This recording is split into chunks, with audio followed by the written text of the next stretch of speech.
Hokuto no Ken, également connu sous le nom de Fist of the North Star, est une saga épique qui se déroule dans un monde post-apocalyptique déchiré par la violence et le désespoir. Créée par Buronson au scénario et Tetsuo Hara au dessin, cette série de manga, initiée en 1983, est rapidement devenue l'une des plus influentes de sa génération. Dans un paysage désolé où la civilisation s'est effondrée à la suite d'une guerre nucléaire dévastatrice, les survivants se battent pour les ressources restantes, la loi du plus fort étant la seule qui prévaut. Au cœur de cette anarchie émerge Kenshiro, héritier du légendaire art martial Hokuto Shinken, une discipline qui lui confère des pouvoirs presque divins, lui permettant d'éliminer ses adversaires en ciblant leurs points vitaux. En tant que porteur de cette technique ancestrale, Kenshiro se lance dans une quête de justice, cherchant à protéger les innocents et à rétablir un semblant d'ordre dans ce monde chaotique. Tout au long de son périple, il est confronté à des adversaires redoutables, chacun avec ses propres motivations et techniques. Hokuto no Ken est plus qu'une simple histoire de combat. C'est un récit profondément humain de sacrifice, d'amour, de trahison et de rédemption, offrant une réflexion poignante sur la nature de l'humanité dans des moments d'adversité extrême. En tout cas, si tu aimes ce genre de vidéo, n'hésite pas à t'abonner, à participer dans les commentaires et à mettre un pouce. C'est très important pour le soutien, tu sais pas à quel point mon gars. C'est fait? Alors c'est parti pour le classement. Shin, porteur du titre du roi de l'étoile du Nord, est un maître du Nanto Koshuken, l'une des 108 étoiles du Nanto Seiken. Son style martial se caractérise par des techniques perçantes qui visent à transpercer l'ennemi plutôt qu'à le frapper. L'une de ses techniques phares est le Nanto Gokutoken, une technique de coup de pied volant qui tranche les tendons des jambes de l'adversaire, les rendant incapables de bouger. Ainsi que le Nanto Hiryuken, une série de coups de poing rapides qui font craquer le corps de l'adversaire comme de la pierre. Falco, le général d'or, occupe une place prééminente dans la suite Hokuto no Ken 2. Détenteur du Gento Koken, un art martial éblouissant qui tire sa puissance de la lumière, Falco est un adversaire formidable pour Kenshiro. Cette école martiale se caractérise par des techniques d'une rapidité fulgurante, capable de détruire un adversaire avant même qu'il ne réalise qu'il a été attaqué. L'une de ces techniques est le Shonorin qui consiste à tirer plusieurs explosions d'énergie en forme d'anneau sur son adversaire. Les points frappent avec une vitesse éclatante, laissant derrière eux une traînée de lumière et une destruction certaine. Sa maîtrise du Gento Koken est si avancée qu'il peut trancher la matière avec précision, même à distance. Outre ses attaques puissantes, la combinaison de sa puissance offensive et défensive, associée à son sens de l'honneur et à sa détermination, place Falco parmi les combattants les plus redoutables de Hokuto no Ken. Han, un utilisateur du Hokuto Ryuken, qui utilise des techniques semblables à des ouragans assez rapides pour ne pas être suivi à l'œil nu et ne laisser aucune ombre derrière elle. L'essence même de son art martial est caractérisée par une combinaison de coups de pied aériens et de mouvements acrobatiques, donnant à Han une portée et une mobilité exceptionnelles sur le champ de bataille. L'une des compétences les plus distinctives de Han est sa capacité à se déplacer avec une agilité sans égale. Il combine souvent des sauts et des rotations avec ses attaques, ce qui lui permet d'éviter les contre-attaques et de positionner stratégiquement ses propres offensives. C'est donc bien avec le Shikakojin qu'il se démarque, lui permettant d'exécuter des attaques avec une vitesse ahurissante. Mais en plus de ça, il est extrêmement fort, assez pour enterrer Kenshiro dans le sol, ou encore le repousser avec une puissante contre-attaque qui l'envoie valser au loin. Hyo, utilisateur du Hokuto Ryuken et grand frère biologique de Kenshiro, démontre à plusieurs reprises la puissance redoutable et la précision de cet art martial ancestral. Là où les autres styles de Nanto se concentrent sur le tranchant et les mouvements percutants, le Hokuto Ryuken qu'il maîtrise est axé sur l'agressivité et la puissance brute. L'une des capacités les plus remarquables de Hyo est le Yoshin Kyokuha, qui consiste à tirer un rayon de ki à partir de sa main, causant des dégâts redoutables, ainsi que le Hanryu Tenha, la technique la plus puissante du Hokuto Ryuken, qui utilise un courant d'énergie démoniaque pour piéger l'adversaire dans un vortex antigravité où l'espace-temps est extrêmement déformé. Quoi qu'il en soit, Hyo est l'un des rares à avoir tenu tête à Kenshiro et à l'avoir mis en difficulté de par ses techniques très avancées du Hokuto Ryuken et du Hokuto Sokenoken. Cette combinaison d'agilité et de puissance, couplée à sa connaissance profonde des points vitaux, fait de Hyo un adversaire extrêmement dangereux. Sauzer, autoproclamé empereur sacré du Nanto Seiken, est le plus fort des 6 étoiles du Nanto. Le Nanto Huken qu'il maîtrise n'a qu'un seul détenteur par génération, c'est pourquoi il est si spécial. Sa technique est une représentation sublime de la puissance destructrice, où chaque coup porte la capacité de trancher et démembrer avec une précision terrifiante. Le Kyokusei Jujiken, l'une des techniques emblématiques de Sauzer, voit ses mains se croiser en forme de croix pour découper tout ce qui se trouve en leur chemin. Sa singularité réside également dans son anatomie inversée, rendant les points de pression du Hokuto Shinken inefficaces sur lui, une anomalie qui donne à Kenshiro du fil à retordre. Il est également connu pour le Tencho Jujiho, sa technique ultime où il lévite et se lance dans des attaques glissées qui traversent les défenses de son adversaire, une technique qu'il n'utilise que contre des adversaires qu'il juge dignes.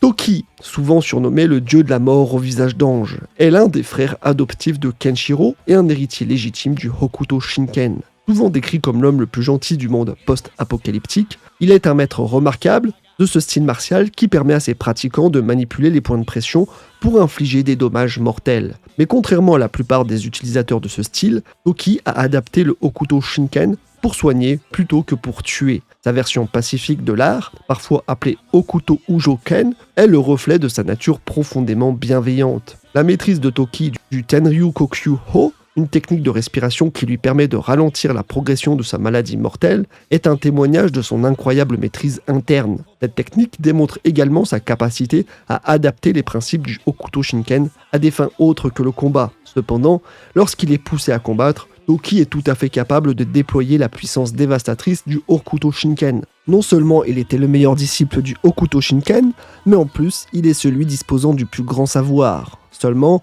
comme il est plus désintéressé des combats que ses confrères, davantage tourné vers la guérison, il n'a jamais cherché l'excellence. Toutefois, il est sans conteste l'un des plus forts du manga. Malgré sa maladie, Toki possède une force et une rapidité qui rivalisent avec celles de ses frères, Kenshiro et Rao. Rao, souvent surnommé le Kenho ou le roi du poing, est l'un des frères adoptifs de Kenshiro et un maître redouté du Hokuto Shinken, possédant un arsenal de techniques qui témoigne de sa maîtrise incontestée de cet art martial. Son imposante stature et sa force brute lui confèrent une présence dominante sur le champ de bataille, faisant de lui l'un des adversaires les plus dangereux que Kenshiro ait jamais affronté. L'une de ses techniques les plus emblématiques est le Tencho Orensu, qui lui permet de déchaîner une puissance dévastatrice à partir de ses paumes. Avec cette attaque, il génère une onde de choc si puissante qu'elle peut renverser et tuer des adversaires en un instant, démontrant ainsi la profondeur de son pouvoir. Contrairement à certains autres pratiquants du Hokuto Shinken, Rao n'hésite pas à utiliser cette technique mortelle dans toute sa brutalité.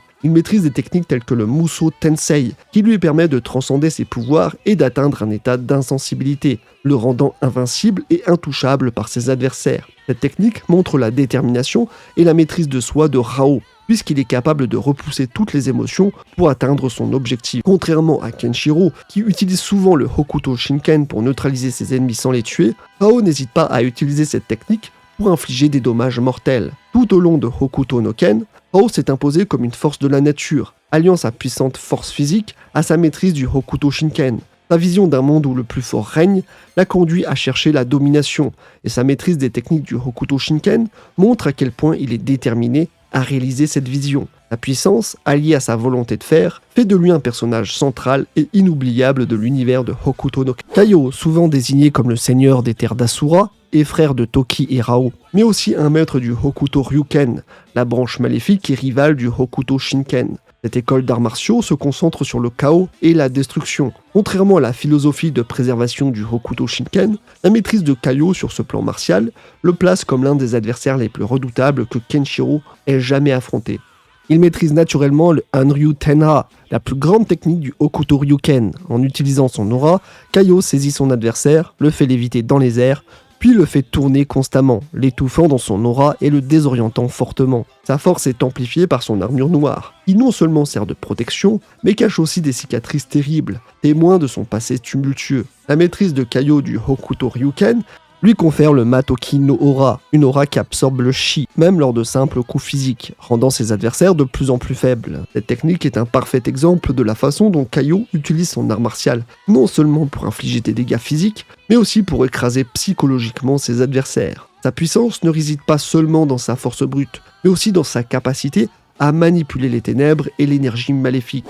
Enfin, et sans surprise, Kenshiro, le protagoniste principal de Hokuto no Ken, est le successeur désigné du Hokuto Shinken, un art martial ancestral qui cible les points vitaux pour infliger des dégâts dévastateurs. La maîtrise de cet art le place au sommet des combattants de son époque, et sa réputation est solidement ancrée par les nombreuses victoires qu'il a remportées contre des adversaires apparemment insurmontables. L'une de ses techniques les plus iconiques est le Hokuto Yakuretsu Ken, où Kenshiro déchaîne une série de coups rapides, frappant l'adversaire à plusieurs reprises sur divers points vitaux. Cette frappe est souvent suivie de sa célèbre phrase « avant que l'adversaire ne succombe à ses blessures. Kenshiro maîtrise également le Hokuto Zankai Ken, une technique redoutable qui peut causer une explosion interne, et le Tenha Kasatsu, qui expulse des toki du bout de ses doigts, transperçant les points de pression de son adversaire en forme de grand ours, causant ainsi de graves dommages, avec une précision chirurgicale et sans égale, faisant de lui un guerrier hors pair. Kenshiro possède également la capacité de guérir grâce à son art, en manipulant les mêmes points de pression qu'il utilise pour attaquer.